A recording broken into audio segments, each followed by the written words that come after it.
পঞ্চগড়ে পেশাদার স্প্রেম্যানদের মাঝে বিনামূল্যে চার্জার স্প্রে মেশিন, কৃষকদের মাঝে ফলজ বনজ গাছের চারা বিতরণ ও দিনব্যাপী স্প্রেম্যানদের প্রশিক্ষণ দেওয়া হয়েছে। পঞ্চগড় থেকে আব্দুর রহিমের প্রতিবেদনে দেখুন বিস্তারিত। সোমবার ইন্তেফা কোম্পানির আয়োজনে পঞ্চগড় সদর উপজেলা কৃষি অফিস হলরুমে দিনব্যাপী এই প্রশিক্ষণ কর্মশালা অনুষ্ঠিত হয়। দিনব্যাপী প্রশিক্ষণ কর্মশালায় প্রধান অতিথি হিসেবে উপস্থিত থেকে বক্তব্য রাখেন পঞ্চগড় জেলা কৃষি সম্প্রসারণ অধিদপ্তরের উপপরিচালক কৃষিবিদ আব্দুল মতিন।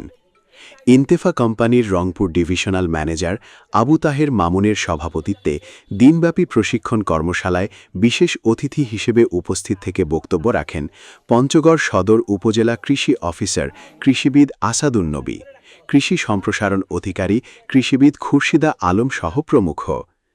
অনুষ্ঠানে ইন্তেফা কোম্পানির deputy area manager Sanowar Hossain জেলার ৩০ জন স্প্রেম্যানকে বালাইনাশক ব্যবহারে সচেতন হন এই প্রতিপাদ্যকে সামনে রেখে স্প্রে ব্যবহার বিষয়ে প্রশিক্ষণ প্রদান করেন। দিনব্যাপী প্রশিক্ষণ কর্মশালা শেষে প্রধান অতিথি ৩০ জন স্প্রেম্যানদের মাঝে চার্জার স্প্রে মেশিন সহ সকল প্রকার সরঞ্জাম ও ১০০ জন কৃষকের মাঝে একটি করে ফলজ ও বনজ গাছের চারা বিতরণ করেন। এ সময় ইন্তেফা কোম্পানির মাঠ পর্যায়ের কর্মকর্তা ও সংবাদকর্মীরা উপস্থিত ছিলেন।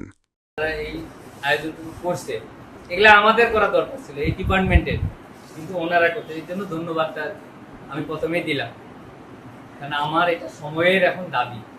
যে হারে মানুষ এই কীটনাশক স্প্রে করতেছে এবং আক্রান্ত হইতেছে, কীটনাশক দেয় না কেন, কিন্তু সিস্টেম আছে। ওই যে 14 দিন দেখলেন না, 21 দিন 1 মাস, কয় জানে আপনারা মানেন? আমার কৃষক মানেন? তাহলে এই যে 64% ক্যান্সার এমনি কি আর হইতেছে? আপনার কৃষকের তো ক্যান্সারই হওয়ার কথা ছিল না। আপনারা তো সারাক্ষণ কাজ করেন, রোদ্রে বেড়ান, ভিটামিন দিয়ে তো আপনি, আমরা তো দেখতে পারি না, চুপচাপ বসে থাকি, এই হবে না ওই হবে না। আমাদের তো ওগুলা হওয়ার কথা, কিন্তু আপনাদের হইতে।